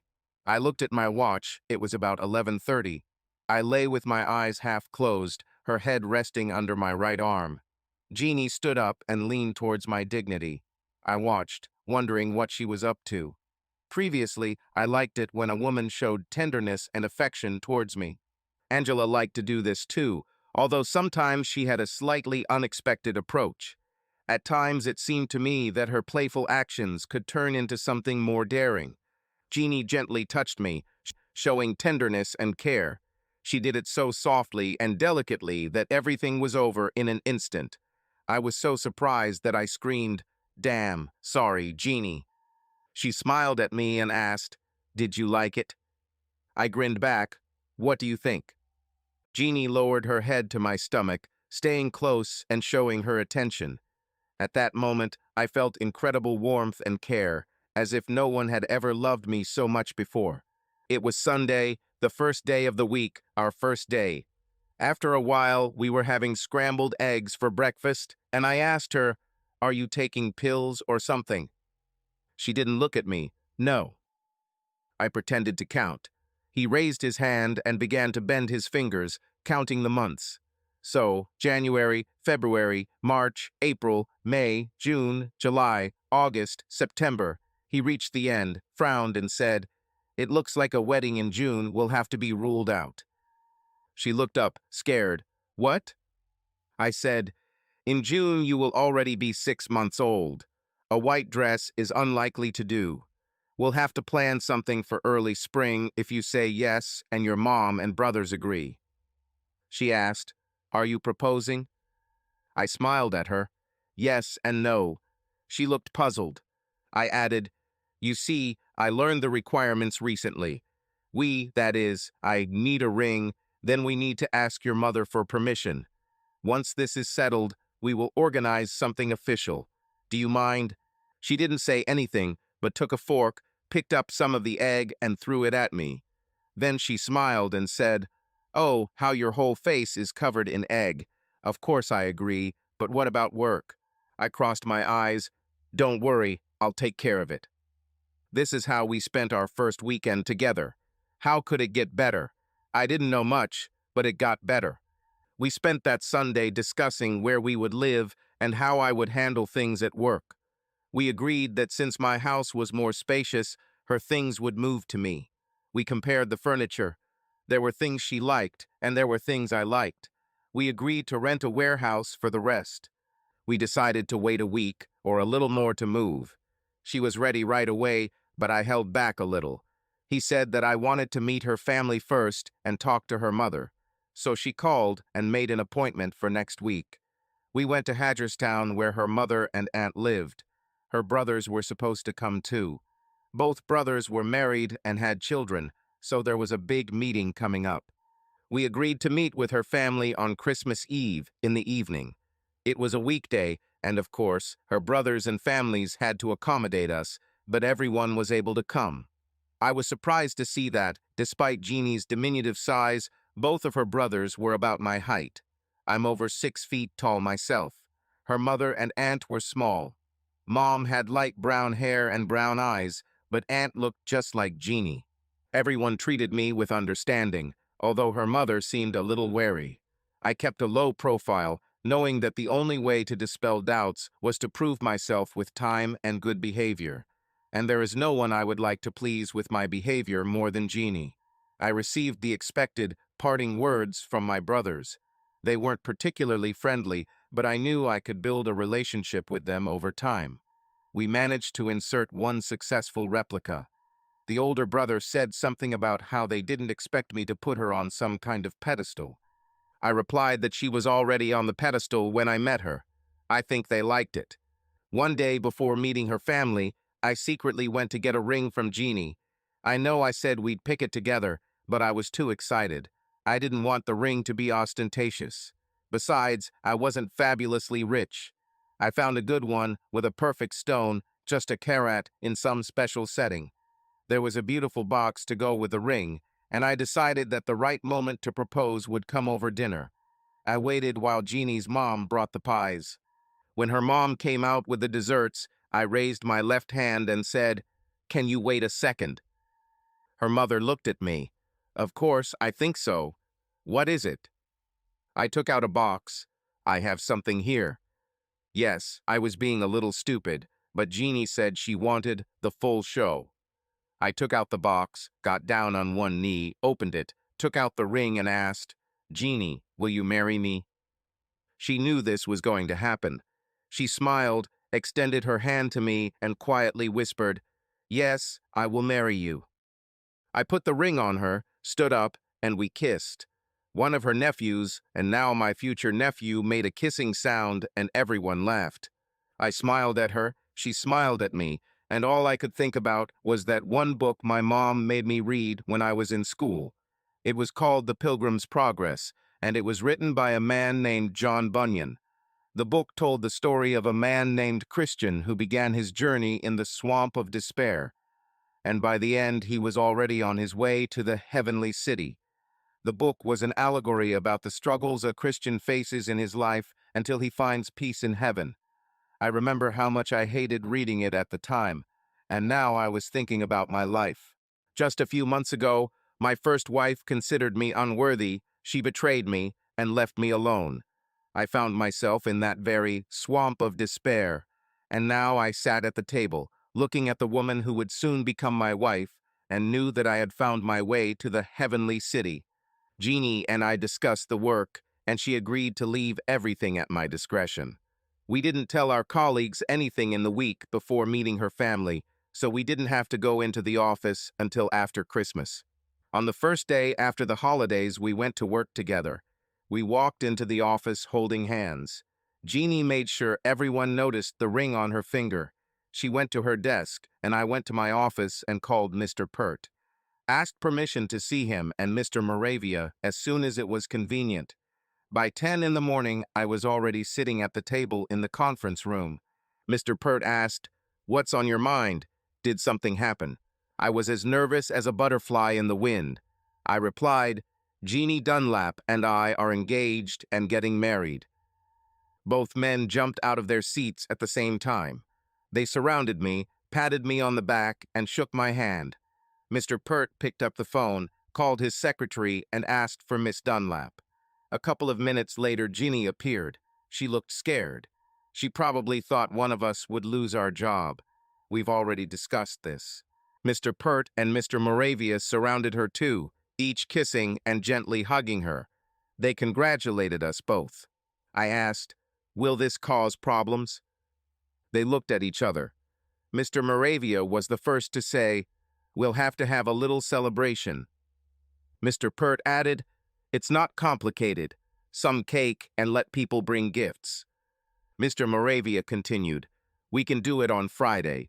We'll arrange everything before the new year." I looked at Ginny. She and I never expected anything like this. I said, "No, I mean, will there be problems because we are married and work together?" They didn't pay attention to me. Mr. Pert told Mr. Moravia, "You issue the memorandum, and I'll ask the secretary to order a cake. You can make that punch with sorbet. We'll close the office a little early." I repeated, "What about problems?" Mr. Moravia responded, "What problems? You work in different departments. Everyone knows you've been dating since we had our Christmas party, and you're doing great with it. Now everything will be open, so what could go wrong?" Mr. Pert then added, "There may be children, but we have maternity leave, and if Ginny wants to take a break to raise the children, we will find a place for her when she wants to come back." Ginny and I looked at each other again. I said, "Thank you, Mr. Pert. Thank you, Mr. Moravia."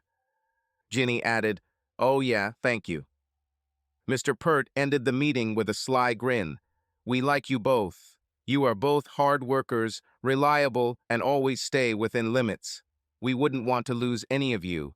You bring value to the company. Ginny and I almost responded in unison. Thank you, sir. When the meeting ended, we each returned to our work. Later that week, the office threw a small party. We received several gifts. Everyone wanted to know when the wedding would be. Ginny and I chose a tentative date in April. We weren't completely sure yet because we needed a church. The last thing I had to do in the office was deal with Chad and Lionel. It turned out that this was not necessary. Both almost groveled in front of me, tried to please and curried favor with Ginny with all their might. No warning or retaliation was required. I turned the corner. My life has changed. But there were more surprises ahead. Revenge can be terrible, but sometimes, as they say, revenge is sweet. My first wife was indeed, as Mrs. O'Meara called her, a harpy. For some reason I never understood, Angela decided she couldn't be faithful and needed an excuse. Her excuse was her alleged dissatisfaction with me as a man. She hurt me with this. She almost destroyed, if not ended, my life. I hated her for this for a long time. Why did she even marry me? However, when Ginny came into my life, all these questions became irrelevant. Angela had her own demons. Maybe, as Ginny said, she was a size queen. Or maybe she just couldn't have fun like other women. I realized that these were her problems, not mine. I had to move on. Now I thank God for Ginny every day. She showed me that there was never anything wrong with me. I looked for information on the internet, and the internet, as you know, does not lie. It said that all men, to one degree or another, feel insecure about their ability to perform. Men who are small are afraid that they will not live up to expectations. Most men doubt at least once that their size is not enough, and there are times, usually due to alcohol or stress, when no matter how hard you try, the hydraulics do not work. And plus-size men also have a fear that they might hurt the right girl and lose her. And all men worry that one day they simply won't be able to do anything. However, I still felt like there was unfinished business with Angela. I knew that if the opportunity presented itself, I would return the favor. This opportunity came in March, a month before my wedding to Ginny. It was completely unexpected. I left everything in the past a long time ago. My marriage to Angela was just a memory. Sometimes I was sorry that everything turned out this way. Usually I tried to leave the bad behind and remember only the good, and there was once a lot of good. One evening, around 8 o'clock, our doorbell rang. I remember it was a windy March evening. Winter was not over yet, and everyone was already looking forward to spring. Ginny and I were still living in the townhouse, but we had already entered into a contract on a house that we both liked. Ginny was pregnant. Ginny walked to the door and opened it. She called out, "Caden, this is Angela, and she doesn't look well." "What?" I was surprised. I heard Angela's voice. She sounded rude, no, more like scared. Ginny led her inside. Lord, what a view. She looked terrible. She didn't have a coat, and her clothes were wet and dirty. Ginny had to help her sit up. She settled her in one of the rocking chairs. We had two of them. I walked in. "Oh my God, Angela, what happened? What are you doing here?" Ginny pulled me back. "Caden." I did not pay attention to the reproach. "Jesus, what happened to you?" Angela started coughing. She looked feverish, as if someone had hit her hard. Damn, it looked like she was really beaten. I asked again, "What happened?" She replied, "I met a man. I thought, well, I let him move in with me. Big mistake." "What's his name? Did he do it?" I asked. Angela coughed again. "His name is Donovan Fisher. Oh, Caden, I was wrong. He's cruel." I asked, "Did he beat you like that?" She coughed and nodded. "He also kicked me. I think he broke something." Ginny brought warm water and a towel. She began to wipe my ex-wife's face. I noticed that she would have a black eye. I asked, "Do your parents know? Why didn't you go to them? Why didn't you contact the police?" Angela cried and grabbed Ginny's hand. Oh, Caden, I can't let my parents see me like this. God, Caden, they're still mad about what I did to you. They said Donovan was bad news, but I didn't listen. I never listen. Police, I'm afraid. You know they won't do anything. Oh God, I can't go home. I asked again, is he in our old house now? Angela nodded and coughed even more. You said his name was Donovan Fisher. What does he look like? Angela couldn't stop coughing and crying. He's not like you. He's ugly and fat. I think he's cool. I looked at Ginny. Honey, take Angela to the hospital. She may have a broken rib. I then turned to Angela. Are you saying he's at our old house now? Angela nodded. I reached for my coat. Ginny asked, what are you going to do? I replied, I'm going to see Mr. Fisher. I need to get him out of Angela's house. Ginny warned, don't do anything like that, you understand. I smiled at Ginny. I knelt down in front of Angela and said, don't worry, I'll figure it out. I looked at my fiancé again. Please take her to the doctor. I'll call you when I'm done. I noticed a worried look on Ginny's face. Angela looked scared too. I assured them both, everything will be okay. I left the house, got into the car, and drove to our old house. Everything looked pretty neat. Apparently, Angela had hired a lawn care service. I parked the car on the street, walked up to the front door, and knocked. After a short period of time, the door opened, and I was greeted by a man a little shorter than average height, a little overweight, looking me up and down. He said, yes, how can I help? I've never met a domestic tyrant, but I've heard that they can be quite convincing.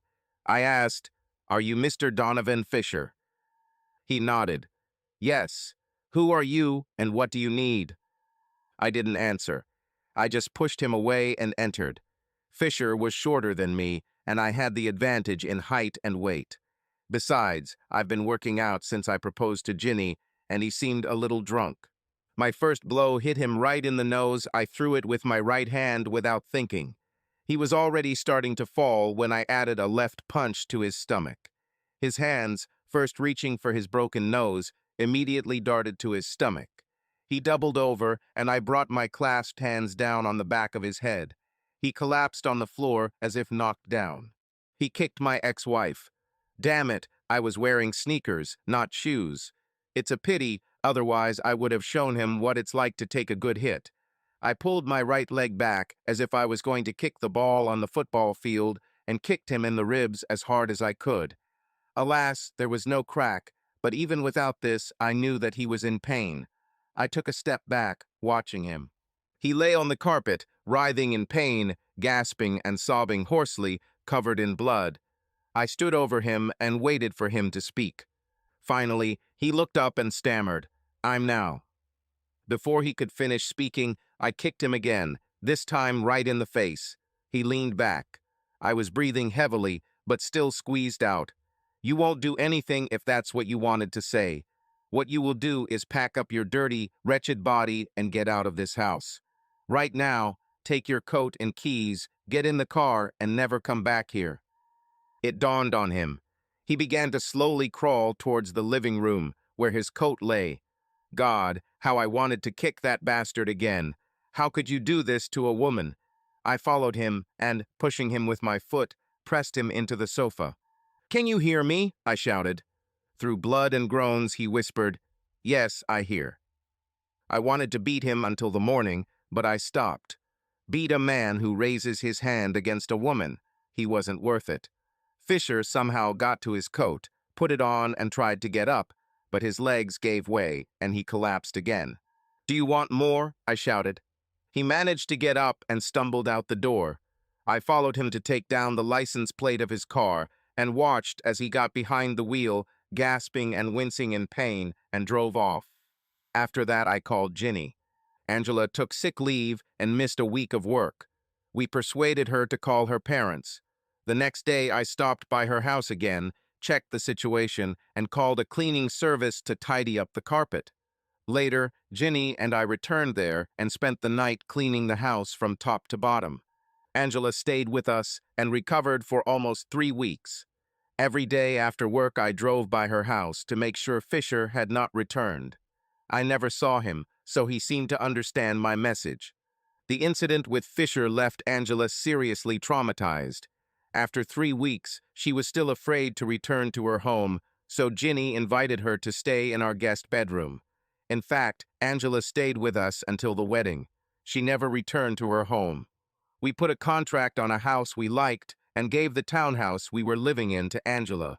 She then put her house up for sale. Angela attended our wedding. Since then, she has become a close friend of Ginny's and a friend to me. She started dating again, but hasn't found the right person yet. I hope she finds and gets married again. I would like to be at her wedding. Some may ask what my revenge was, but I think the best answer to this question would be given by the great Joseph in his story, The Best Revenge. Ginny and I got married. This happened quite a long time ago. Did we have children? Of course. We have 3 daughters and 2 sons. Ginny quit her job when her first child was born. She decided not to return again. She is a mother. She is beautiful. She is amazing. What about me? I live to the fullest. P.S. What about Ched and Lionel? Yes, who cares? End. Subscribe to our channel so that your love doesn't cheat on you, and go ahead and listen to the next story, because this story is nothing compared to the next one. If you're under 18, don't even think click to the next one.